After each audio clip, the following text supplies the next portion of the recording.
2 tumbler basmati rice எடுத்துருக்குறேங்க. இதை கழுவிட்டு அரை மணி நேரம் ஊற வச்சுக்கலாம். அரை மணி நேரத்துக்கு மேலே போயிடுச்சுன்னா தண்ணியை வடிச்சிட்டு எடுத்து வச்சுக்கோங்க. 1/2 கிலோ மட்டனை வந்து மஞ்சத்தூள் உப்பு போட்டு கழுவி எடுத்து வச்சுருக்குறேங்க. 1/4 ஸ்பூன் மஞ்சள் தூள் சேர்த்துக்கிறேன். ரெட் சில்லி பவுட்ரு வந்து 3/4 ஸ்பூன் சேர்த்துக்கிறேன். கொரியாண்டர் பவுட்ரு 1 ஸ்பூன் சேர்த்துக்கிறேன்.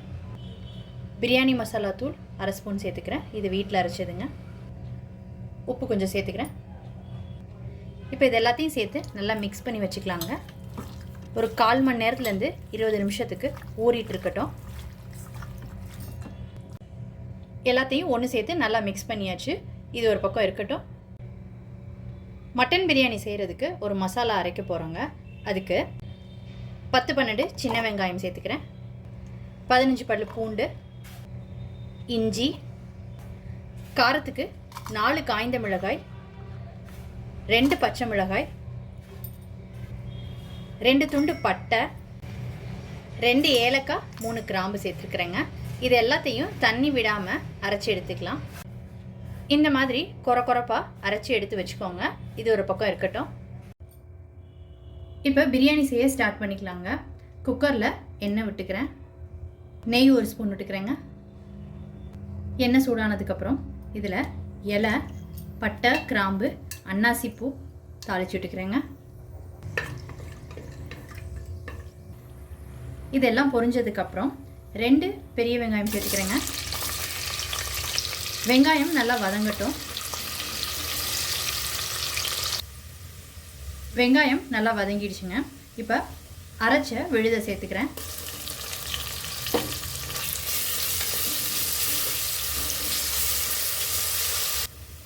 மசாலா நல்லா குக் ஆகி எண்ணெயெல்லாம் பிரிஞ்சு வர ஆரம்பிச்சிருச்சுங்க. இப்போ தக்காளி சேர்த்துக்கிறேன். 2 சின்ன சைஸ் தக்காளி சேர்த்துருக்குறேன். தக்காளி நல்லா வதங்கினதுக்கப்புறம் மிக்ஸ் பண்ணி வச்சுருக்கிற மட்டனை சேர்த்துக்கிறேன். மட்டனை சேர்த்து நல்லா கலந்து விட்டுக்கோங்க. மட்டனை சேர்த்ததுக்கப்புறம் நல்லா கலந்து விட்டுக்கிட்டாச்சு. எல்லா மசாலாவும் மட்டனில் மிக்ஸ் ஆகிருக்குங்க. இப்போ இதில் 1 கைப்பிடி கொத்தமல்லி புதினா சேர்த்துக்கிறேன்.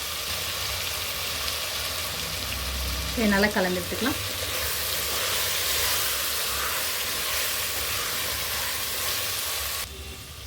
இப்போ தயிர் சேர்த்துக்கிறேங்க. 4 டேபிள் ஸ்பூன் தயிர்.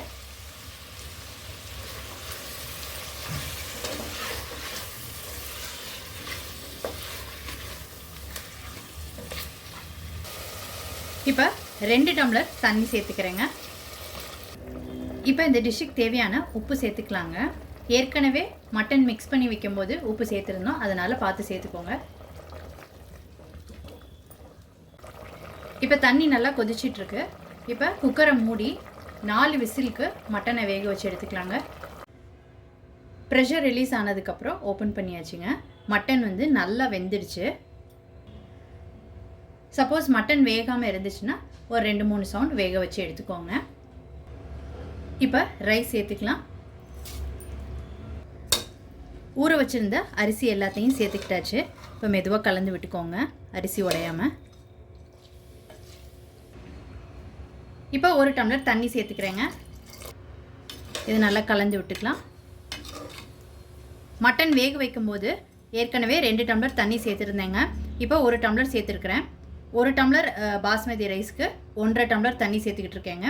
நீங்கள் உங்கள் பாஸ்மதி ரைஸுக்கு ஏற்ப 1.25லேருந்து 1.5க்குள்ளே சேர்த்துக்கலாங்க. உப்பு சரியாக இருக்கான்னு செக் பண்ணிக்கோங்க. தேவைப்பட்டுச்சுன்னா சேர்த்துக்கோங்க. இப்போ கொஞ்சம் புதினா இலை சேர்த்துக்கிறேங்க. ஃபைனலாக இதில் கொஞ்சமாக நெய் விட்டுக்கோங்க. இப்போ நல்லா கொதிச்சிட்ருக்குங்க. இப்போ குக்கரை மூடி 1 விசில் விட்டுக்கலாம். 2வது விசில் வரப்போகும்போது ஃப்ளேமை சுவிட்ச் ஆஃப் பண்ணிடுங்க. சாதம் நல்லா வெந்து குழையாமல் இருக்குங்க.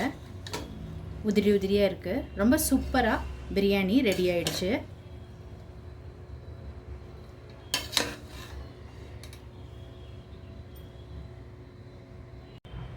மட்டன் பிரியாணி ரொம்ப சூப்பராக ரெடி ஆயிடுச்சுங்க. நீங்கள் இந்த ரெசிபி கண்டிப்பாக ட்ரை பண்ணி பாருங்கள். ட்ரை பண்ணிவிட்டு உங்களோட கமெண்ட்ஸை சொல்லுங்கள். உங்களுக்கு இந்த ரெசிபி பிடிச்சிருந்துச்சுன்னா லைக் அண்ட் ஷேர் பண்ணுங்கள். உங்கள் ஃபேமிலி அண்ட் ஃப்ரெண்ட்ஸ்க்கு tasty dish by Sethu Palaniappan சேனலை சப்ஸ்கிரைப் பண்ணுங்கள். நோட்டிஃபிகேஷன் பெல்லை கிளிக் பண்ணுங்கள் for more videos. Thanks for வாட்சிங்.